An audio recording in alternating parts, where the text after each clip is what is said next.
नमस्कार, दिन भर की बड़ी खबरों में आपका स्वागत है। मैं हूं आंचल। आज इस बुलेटिन में बात होगी महागठबंधन में सुलझती सियासी गुत्थी की, एनडीए में बढ़ते टकराव की, देखेंगे बिहार चुनाव की साफ हुई तस्वीर को, शाह के बयान पर तेजस्वी यादव के पलटवार को, जानेंगे एनडीए में नमाज पर क्यों छिड़ी महाभारत, और बुलेटिन के आखिर में देखेंगे जाने माने कार्टूनिस्ट इरफान की किस खबर पर पड़ी तिरछी नजर। लेकिन दिन भर की तमाम बड़ी खबरों से पहले एक नजर आज की सुर्खियों पर। कोर्ट परिसर में शौचालयों की बदतर स्थिति पर भड़का सुप्रीम कोर्ट, कहा यह अदालत में आने वालों के मौलिक अधिकारों का उल्लंघन, इससे न्यायालय की गरिमा को भी पहुंचता है नुकसान। शिवसेना प्रमुख उद्धव ठाकरे का बीजेपी पर निशाना, कहा वोट चोरी की खुल गई पोल, चोरों को सफाया करने के लिए मराठी गैर मराठी के एकजुट होने का किया दावा। एआईएमआईएम चीफ ओवैसी ने तेलंगाना की जुबली हिल्स विधानसभा सीट पर उपचुनाव में किया कांग्रेस का समर्थन, जनता से की नवीन यादव को वोट देने की अपील, 11 नवंबर को होगी वोटिंग। शेयर बाजार में आज हुई दीपावली की मुहूर्त ट्रेडिंग, 474 अंकों के उछाल के साथ 84,426 पर बंद हुआ सेंसेक्स, तो 25 अंकों की बढ़त के साथ 25,868 पर बंद हुआ निफ्टी। ये तो थी सुर्खियां। अब बात आज की सबसे बड़ी खबर की। बिहार में विधानसभा चुनाव में महागठबंधन में अब बात बन गई है। बीजेपी को उम्मीद थी कि महागठबंधन के दल आमने सामने आ जाएंगे, जिससे उसकी राह आसान हो जाएगी। लेकिन नामांकन का काम पूरा होने से पहले महागठबंधन में डैमेज कंट्रोल कर लिया गया है, जिसके बाद अब महागठबंधन पूरी ताकत के साथ चुनाव मैदान में उतर पड़ा है, जिससे एनडीए चिंता में है। तो क्या है पूरी खबर, जानेंगे इस रिपोर्ट में। बिहार में महागठबंधन में पेंच सुलझता नजर आ रहा है। बीजेपी को उम्मीद थी कि महागठबंधन के दल आमने सामने आ जाएंगे, जिससे उसकी राह आसान हो जाएगी। लेकिन एक एक करके अब सभी सीटों पर तस्वीर साफ होती दिखाई दे रही है। सबसे पहले लालगंज सीट पर कांग्रेस और आरजेडी के बीच बात बन गई। नाम वापसी के अंतिम दिन यानी 20 अक्टूबर को कांग्रेस के आदित्य कुमार राजा ने अपना नामांकन वापस ले लिया और आरजेडी उम्मीदवार शिवानी शुक्ला को समर्थन देने का ऐलान भी कर दिया, जिसके बाद आरजेडी ने भी भागलपुर से अपना उम्मीदवार वापस ले लिया। इस सीट पर कांग्रेस ने अजित शर्मा को टिकट दिया है, जबकि आरजेडी ने यहां से भागलपुर नगर निगम के डिप्टी मेयर सलाहुद्दीन अहसन का नाम तय कर दिया था। लेकिन आखिरी समय पर तेजस्वी यादव के इशारे पर सलाहुद्दीन अहसन ने नामांकन से अपने पैर पीछे खींच लिए और इसी तरह औरंगाबाद की कुटुंबा विधानसभा सीट पर भी सहमति बनाई गई। कांग्रेस के प्रदेश अध्यक्ष राजेश राम के खिलाफ आरजेडी ने अपना कोई प्रत्याशी नहीं उतारा। इस पूरे घटनाक्रम से ये साफ है कि आने वाले वक्त में बची हुई सीटों पर भी महागठबंधन में बात बन सकती है। 23 अक्टूबर तक ये तस्वीर पूरी तरह साफ हो जाएगी। जिस तरह सीटों के बंटवारे पर पेंच सुलझाया जा रहा है, उससे स्पष्ट है कि गठबंधन में शामिल सभी दल एकजुट है और पूरी मजबूती से चुनाव के मैदान में उतरने की तैयारी में है। लेकिन एनडीए गठबंधन पर जरूर संकट के बादल मंडराते नजर आ रहे हैं। निर्दलीय सांसद पप्पू यादव ने तो यहां तक कह दिया कि नीतीश कुमार कांग्रेस का हाथ थामने वाले हैं। जेडीयू और बीजेपी के बीच बढ़ती दरार को लेकर उन्होंने कहा कि मुख्यमंत्री नीतीश कुमार बीजेपी के साथ सिर्फ चुनाव लड़ रहे हैं और नतीजों के बाद हाथ यानी कांग्रेस का दामन थाम लेंगे। नीतीश को सिर्फ कांग्रेस ही सम्मान दे सकती है, इसलिए चुनाव के बाद उनका कांग्रेस के साथ जाना तय है। उनके इस बयान ने बीजेपी के अंदर खलबली मचा दी है। महागठबंधन में विवाद सुलझ रही है तो एनडीए में विवाद बढ़ता जा रहा है। जेडीयू और बीजेपी के अंदर जबरदस्त बगावत हो रही है, तो नीतीश कुमार को लेकर भी बीजेपी कार्यकर्ताओं को भरोसा नहीं हो पा रहा है। इसलिए नीतीश को बार बार ये कहना पड़ रहा है कि हम धोखा नहीं देंगे। तो कैसे मुश्किल में दिख रहा है एनडीए, जानने के लिए देखिए ये रिपोर्ट। नीतीश कुमार पर बीजेपी को भरोसा नहीं हो रहा है, इसलिए वो उन्हें सीएम उम्मीदवार घोषित करने को तैयार नहीं दिखाई दे रही है। तो दूसरी तरफ नीतीश कुमार को ये भरोसा दिलाना पड़ रहा है कि इस बार वो पलटी नहीं मारेंगे। मुजफ्फरपुर में जेडीयू उम्मीदवार के समर्थन में प्रचार करते हुए नीतीश ने एक बार फिर कहा कि वो अब कहीं नहीं जाएंगे। वैसे नीतीश को उनके पुराने साथियों से जरूर राहत मिली है। जीतन राम मांझी और उपेंद्र कुशवाहा ने सीएम पद के लिए नीतीश कुमार के नाम का समर्थन किया है, तो चिराग पासवान भी नीतीश के साथ दिखाई दे रही हैं। यानी एनडीए में अब बीजेपी ही अलग थलग पड़ती दिखाई दे रही है। तो टिकट को लेकर जो घमासान एनडीए में मचा हुआ था, वो अभी भी शांत पड़ता नहीं दिख रहा है। कई नेता बगावत कर गए हैं। गोपालपुर से जेडीयू विधायक गोपाल मंडल ने निर्दलीय नामांकन दाखिल किया है। नरकटियागंज में बीजेपी विधायक रश्मि वर्मा ने बगावत का झंडा बुलंद कर दिया है। बगहा में बीजेपी नेता भूप नारायण यादव और दिनेश अग्रवाल ने खुलकर बगावत का बिगुल फूंक दिया है। पारू विधानसभा में भाजपा विधायक अशोक सिंह ने टिकट कटने पर निर्दलीय पर्चा भरा है। पूर्व मंत्री और दिनारा से विधायक रहे जय कुमार सिंह, पूर्व मंत्री और जमालपुर से विधायक रहे शैलेश कुमार, बरबीघा के विधायक रहे सुदर्शन कुमार, सिकटा के पूर्व विधायक खुर्शीद आलम व वरिष्ठ नेत्री आसमा परवीन ने टिकट नहीं मिलने पर बगावत कर दी।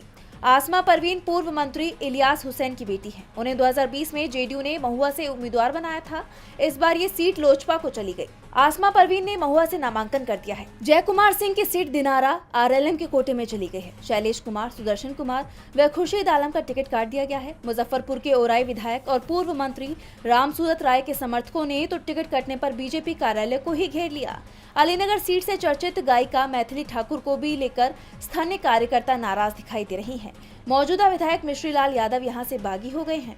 इसके अलावा 3 दर्जन से ज्यादा सीटों पर एनडीए के अंदर बगावत देखी जा रही है, जिसके चलते एनडीए मुसीबत में दिखाई दे रहा है। एनडीए में जारी खींचतान खत्म होती नहीं दिखाई दे रही, तो मुश्किलें प्रशांत किशोर की भी बढ़ गई हैं। प्रशांत किशोर की पार्टी के उम्मीदवारों के नामांकन खारिज होने की खबर सामने आई है। जहां पहले चरण की नामांकन प्रक्रिया पूरी हुई, तो वहीं दूसरे चरण के लिए नामांकन पत्रों की जांच पूरी हो गई है। तो क्या कुछ चल रहा है बिहार में, जानेंगे इस रिपोर्ट में। बिहार चुनाव के पहले चरण की नामांकन वापसी की प्रक्रिया 20 अक्टूबर को पूरी हो गई। चुनाव आयोग के ताजा आंकड़ों के मुताबिक पहले चरण की 121 सीटों पर दाखिल 1375 सही नामांकनों में से 61 उम्मीदवारों ने अपने नाम वापस ले लिए, जिसके बाद अब 1314 प्रत्याशी मैदान में हैं।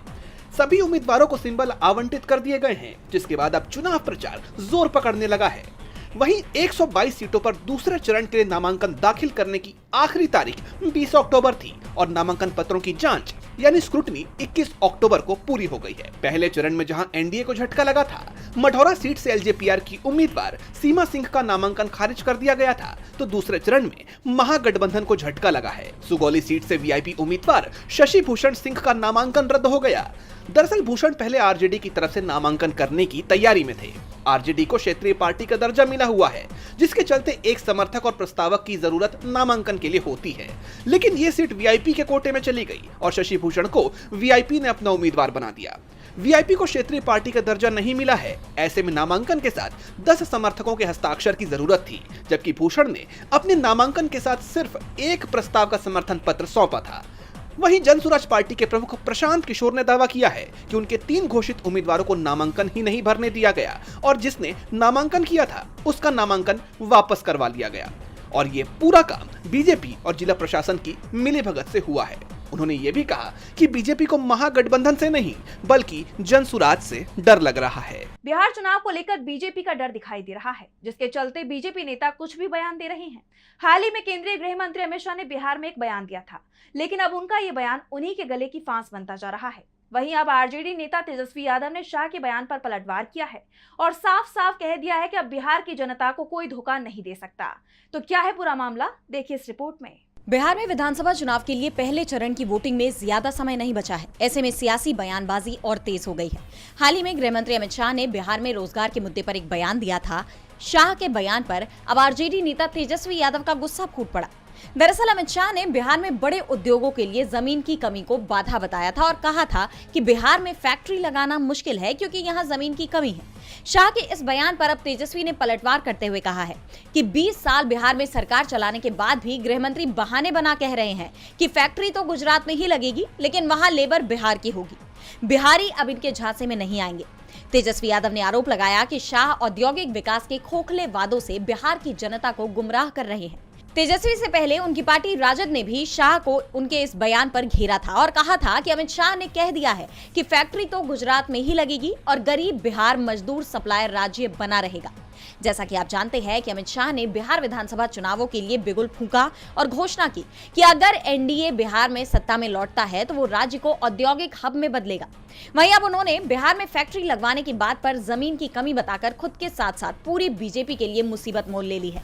कहा जा रहा है कि शाह ने ये बयान देकर बीजेपी की मंशा से पर्दा उठा दिया है और इसका असर अब उन्हें बिहार चुनाव में देखने को मिल सकता है। वहीं तेजस्वी ने भी ये साफ कर दिया है कि अब बिहार की जनता को गुमराह करना नामुमकिन है। अपने ही नेताओं के बयान और एक्शन से बीजेपी घिरती जा रही है, चाहे वो अमित शाह हो या बीजेपी सांसद मेघा कुलकर्णी लगातार बीजेपी की टेंशन बढ़ाते दिखाई दे रहे हैं। बीजेपी सांसद मेघा कुलकर्णी ने शनिवार वाड़ा में मुस्लिम महिलाओं के नमाज पढ़े जाने के विरोध में उस जगह का शुद्धिकरण कराया, जिसके बाद महायुति के बाकी दोनों दल शिवसेना शिंदे गुट और एनसीपी अजीत गुट ने इसका कड़ा विरोध किया, जिससे गठबंधन में दरार दिखाई दे रही है।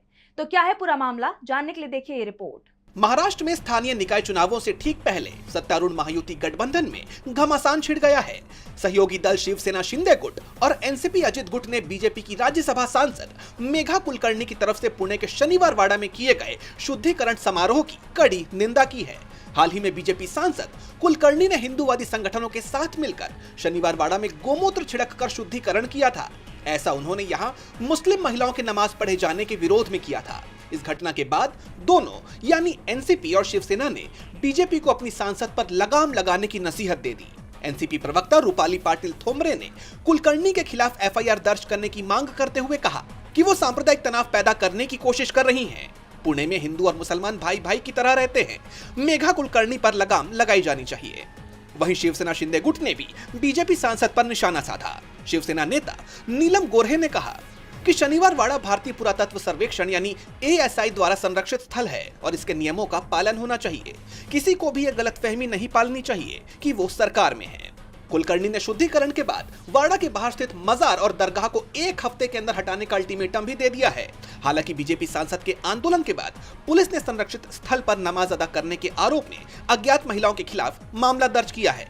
उधर कांग्रेस ने भी इस शुद्धिकरण कार्यक्रम को हास्यास्पद बताया। कांग्रेस प्रवक्ता सचिन सावंत ने कहा कि शनिवार वाड़ा कोई धार्मिक स्थल नहीं है और पेशवा काल से ही वहां दरगाह मौजूद है, जिस पर पेशवाओं को भी कोई आपत्ति नहीं थी। इन सब के बीच महायुति के भीतर का यह विवाद महाराष्ट्र के स्थानीय निकाय चुनावों से ठीक पहले एनडीए की एकता के लिए बड़ी चुनौती बन गया है। सहयोगी दलों का यह विरोध बीजेपी के लिए अपनी सांसद का बचाव करना मुश्किल बना सकता है। महाराष्ट्र में बीजेपी नेता के कदम से बवाल खड़ा हो गया है तो विवादों में महाराष्ट्र सरकार की लाड़की बहन योजना भी आ गई है और इस योजना में भारी गड़बड़ी का खुलासा हुआ है, जिसको लेकर कांग्रेस ने बीजेपी पर हमला बोला है। तो क्या है पूरी खबर, जानने के लिए देखिए रिपोर्ट। महाराष्ट्र में एनडीए के लिए गेम चेंजर साबित हुई लाडकी बहन योजना की वजह से फडणवीस सरकार पर कई सवाल खड़े हो रहे हैं। महाराष्ट्र सरकार की मुख्यमंत्री माझी लाडकी बहन योजना में भारी गड़बड़ी का खुलासा हुआ है। जैसा कि आप जानते हैं कि ये योजना महाराष्ट्र विधानसभा चुनाव से ठीक पहले शुरू की गई थी और एनडीए की जीत में इसका बड़ा हाथ माना गया, जिसके तहत पात्र महिलाओं को 1500 रुपए की आर्थिक मदद दी जाती है। लेकिन खुलासा हुआ है कि इस योजना का लाभ पुरुष भी उठा रहे हैं। एक आरटीआई के जवाब में राज्य महिला और बाल विकास विभाग ने बताया कि वेरिफिकेशन के बाद 12,431 पुरुषों को लाभार्थियों की लिस्ट से हटा दिया गया है। 77,980 महिलाओं को भी अपात्र के रूप में पहचाना गया है। यानी कुल मिलाकर आरटीआई के जवाब से पता चलता है कि इस योजना के तहत 12,431 पुरुषों को 13 महीनों तक 1500 रुपए हर महीने दिए गए। और इतना ही नहीं, इस योजना के तहत अनुचित लाभ लेने वालों में पुरुषों सहित कम से कम 2400 सरकारी कर्मचारी भी शामिल है, लेकिन अभी तक उन पर कोई कार्रवाई नहीं की गई है। इस मामले में अब कांग्रेस ने बीजेपी को घेरा है। पार्टी ने एक्स पर पोस्ट किया कि लाडकी बहन के नाम पर वोट खरीदने के लिए बीजेपी ने करीब 165 करोड़ रुपए फूंक दिए। साफ है, ये योजना बीजेपी की चुनावी धांधली है। स्कीम के नाम पर बड़ा स्कैम है। यही बीजेपी का पैटर्न रहा है। ये कहीं वोट चोरी करते हैं तो कहीं पैसे देकर वोट खरीदने की साजिश रचते हैं। लेकिन अब इनकी ये चुनावी साजिश पूरे देश के सामने बेनकाब हो चुकी है। जनता सब देख रही है, तगड़ा सबक सिखाएगी। ऐसे में महाराष्ट्र की बीजेपी सरकार बुरी तरह से घिर गई है। सवाल तो ये भी उठ रहे हैं कि कहीं ये जानबूझकर किया गया घोटाला तो नहीं। महाराष्ट्र में बीजेपी की परेशानी बढ़ती दिखाई दे रही है तो मुश्किलों में आरएसएस भी दिखाई दे रहा है। केरल में संघ को लेकर विवाद छिड़ गया है। बीजेपी और आरएसएस को लेकर मुख्यमंत्री पिनराई विजयन ने एक बड़ा बयान दिया है, जिससे संघ और बीजेपी दोनों सवालों के घेरे में आ गए हैं। तो क्या कुछ कहा सीएम पिनराई विजयन ने, जानने के लिए देखिए रिपोर्ट। केरल के मुख्यमंत्री पिनराई विजयन ने बीजेपी और आरएसएस पर हमला बोला है। उन्होंने बड़ा बयान देते हुए कहा कि अगर राज्य में बीजेपी और आरएसएस को प्रमुखता मिलती है तो केरल अपनी खास पहचान खो देगा। आज हमारे पास खाने पीने, पहनने और पूजा करने की आजादी है, लेकिन जिन राज्यों में आरएसएस का प्रभाव है वहाँ लोगों पर उनके पहनावे या भोजन को लेकर हमले होते हैं और यहाँ तक कि जान भी ले ली जाती है।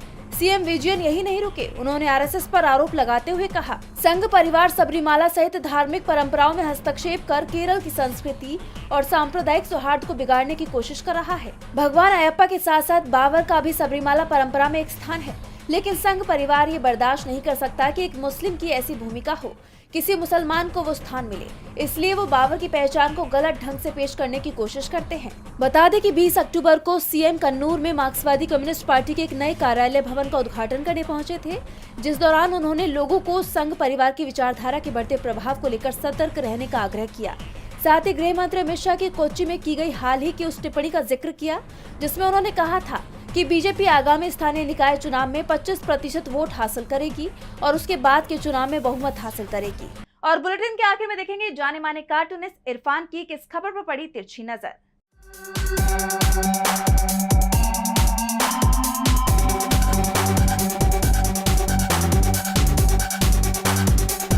क्या आप जानते हैं कि भारतीय क्रिकेट टीम में जम्मू कश्मीर का भी एक नौजवान रहा है? जी हाँ, परवेज रसूल नाम का ये नौजवान जो 2013-14 में भारतीय क्रिकेट टीम के लिए अपना क्रिकेट खेलता रहा, उसके बाद से 2014 से अभी तक वो अपनी अगली पारी का इंतज़ार कर रहा था, लेकिन उसको चांस नहीं मिला और उसने आज अपने वनडे क्रिकेट से, इंटरनेशनल क्रिकेट से रिटायरमेंट ले लिया। काश अगर उसको और भी चांस मिलता भारतीय टीम में खेलने का, तो शायद वहाँ के और भी नौजवान उसको देखकर प्रोत्साहित होते और क्रिकेट के लिए एक नई राह वहाँ पर खुल जाती। उन लोगों को और भी प्रोत्साहन मिलता और वो भी क्रिकेट खेलने के लिए आगे आते। लेकिन ये सब तो तब होता जब मोदी जी चाहते, तभी तो मुमकिन होता।